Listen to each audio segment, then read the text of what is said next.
Bonjour, c'est Philippe Giraud. Je vous retrouve pour la deuxième partie de ce tuto consacré à l'Ajax et surtout à l'Ajax à l'intérieur d'une architecture MVC, donc en PHP. Alors dans la première partie, on a fait le tour un peu des fichiers qui étaient mis en jeu dans cet exemple. Et maintenant, on va reprendre le détail du code et de l'exécution qui se passe derrière cet exemple que je vous avais fait apercevoir, c'est-à-dire cette page, avec ici un formulaire.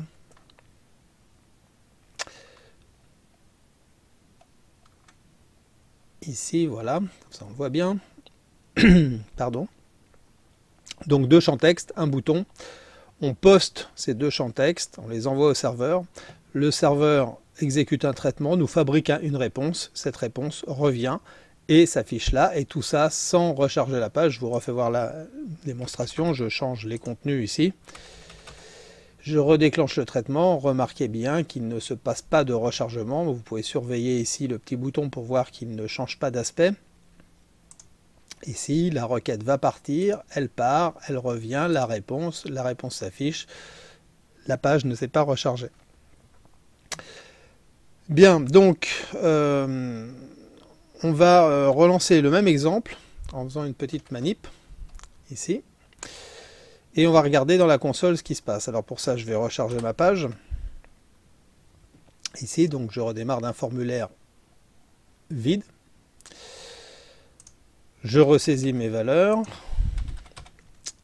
Je clique sur le bouton. L'événement, alors ce qui déclenche ça d'abord, c'est l'événement clic. Alors on repart du formulaire qui est là. ID form Ajax. Un bouton ici, type submit. Donc quand on clique sur ce bouton, ça déclenche le submit du formulaire. Et on retrouve ça ici, événement submit de ce formulaire avec cet identifiant-là. Donc le code qui se déclenche, c'est celui-ci. Et on voit que la première ligne ici, la ligne 14, c'est le message d'alerte. Et c'est ce qu'on voit ici. Vous allez lancer une requête Ajax.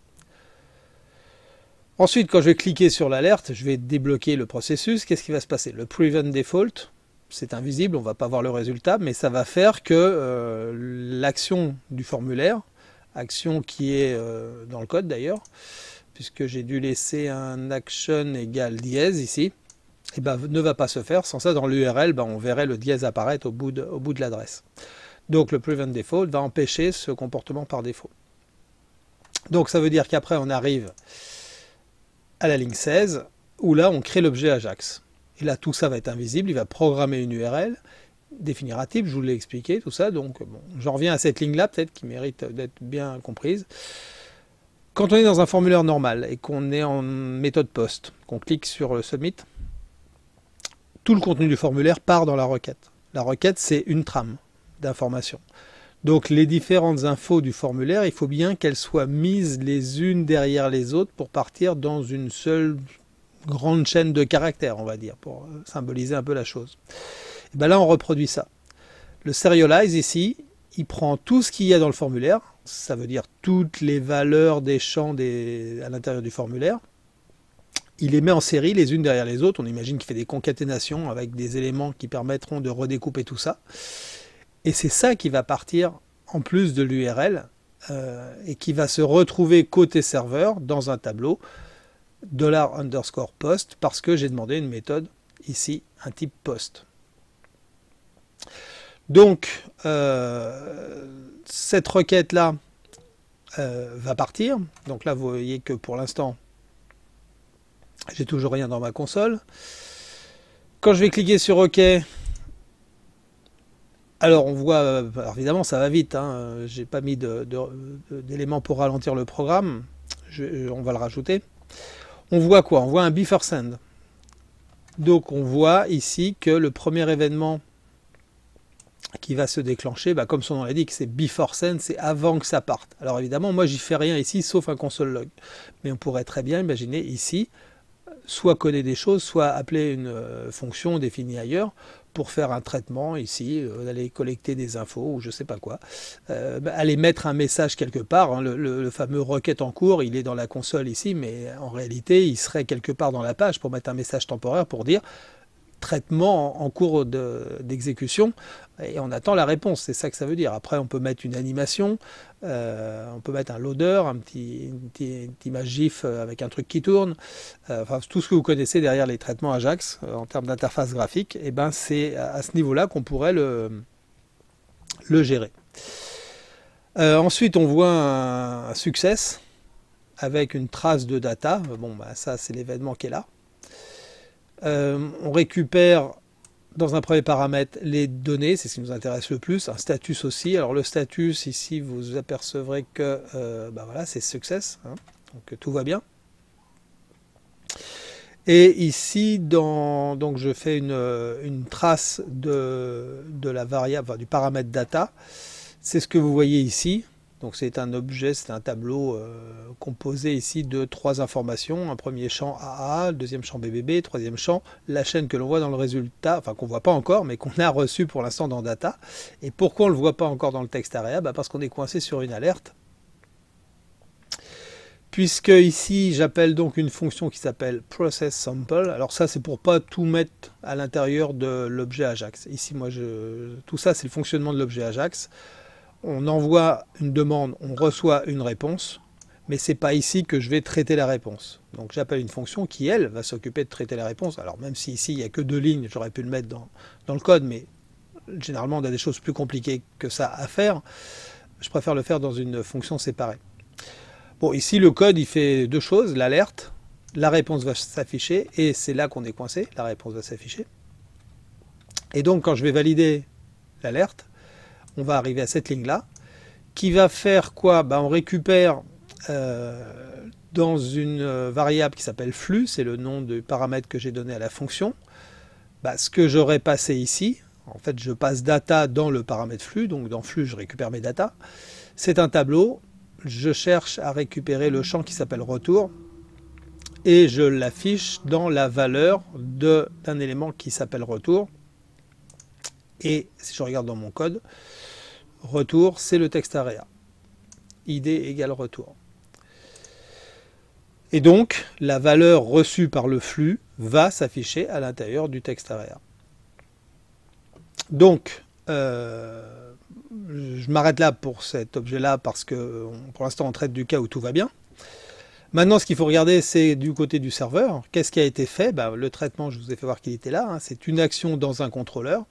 Que ça soit de l'Ajax ou pas, ne change rien, hein, vu du serveur.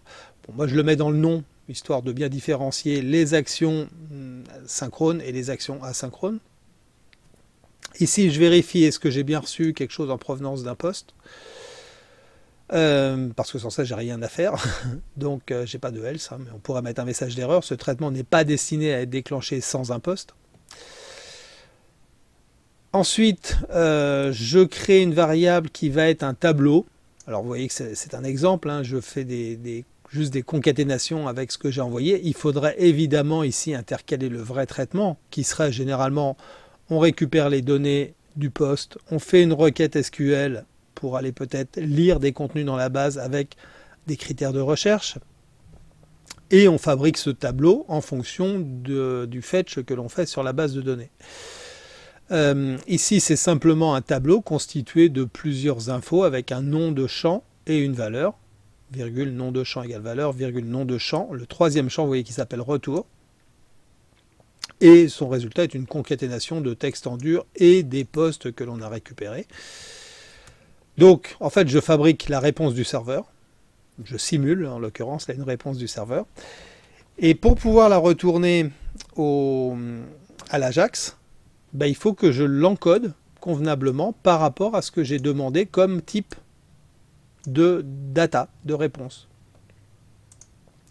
Donc ici, je fais un JSON encode de mon flux. Donc il va prendre le tableau, il va l'encoder dans un format de flux JSON. Et c'est ça qui va être retourné comme réponse. Et c'est ce que l'on retrouve ici, une fois décodé par le système. Donc on a créé un tableau, on a encodé le tableau, il a été renvoyé, il a été reçu, il a été décodé, et on récupère donc un tableau équivalent à celui qu'on avait fabriqué. Le troisième paramètre, retour, qui contient ça. Voilà, et donc ici on arrive sur cette ligne, hein, on en est là, pour l'instant on est coincé sur l'alerte ici. La ligne d'après, on écrit dans la valeur du texte area et ça s'affiche. Voilà, et vous remarquerez ici une étape après que tout soit traité, complete. Je l'ai programmé ici, qui se contente de faire un console log, mais qui pourrait mettre un message comme quoi tout s'est bien passé, etc. Tous les traitements sont faits et qu'on passe à autre chose. Voilà, on a ici après des cas d'erreur possibles. Alors un cas d'erreur pourrait avoir une erreur du côté du serveur.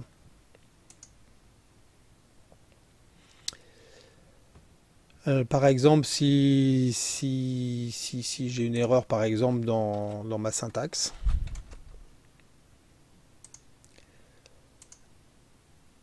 je me retrouve ici dans un cas d'erreur. Il s'est passé quelque chose de pas bien côté serveur, ça a généré des exceptions. Une erreur a été propagée, récupérée dans le moteur de requête Ajax, et je ressors ici dans le cas error. Alors vous voyez que du coup je ne suis pas passé dans success, je suis passé dans error. Je passe quand même dans complete. Complete, on y passe, que l'on soit en erreur ou pas en erreur, on passe dans complete. Donc il faut bien comprendre tout ça pour savoir où programmer ce qu'on a à faire. Voilà, je vais corriger mon erreur ici. L'autre cas d'erreur que l'on peut faire, c'est de demander une mauvaise URL. Changer mon adresse ici. Et je rappelle mon traitement. Alors, j'ai pas dû actualiser quelque chose, voilà. Tac, je recommence.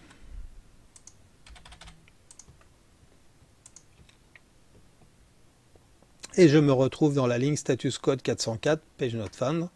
Donc pareil, je suis bien passé en erreur, je passe en status code pour différencier éventuellement le traitement des différentes erreurs possibles, et je passe dans complete. Voilà, je pense avoir fait le tour de tout ça. Donc les particularités dans l'architecture MVC, c'est de passer par ce front controller.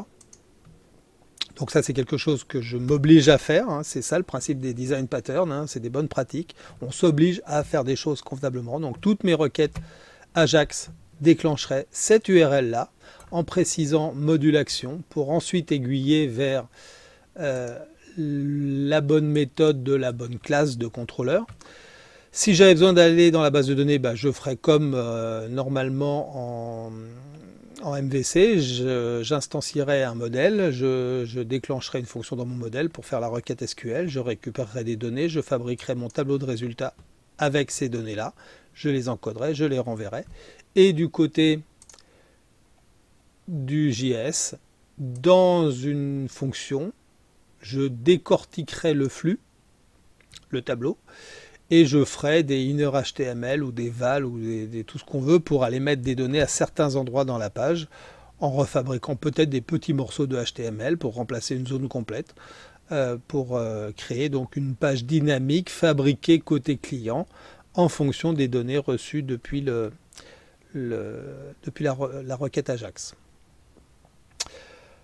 Voilà, j'espère que ça a été clair et que ça vous permettra d'implémenter cela convenablement à l'intérieur de vos développements en MVC et PHP. Voilà, je vous dis à bientôt. Au revoir.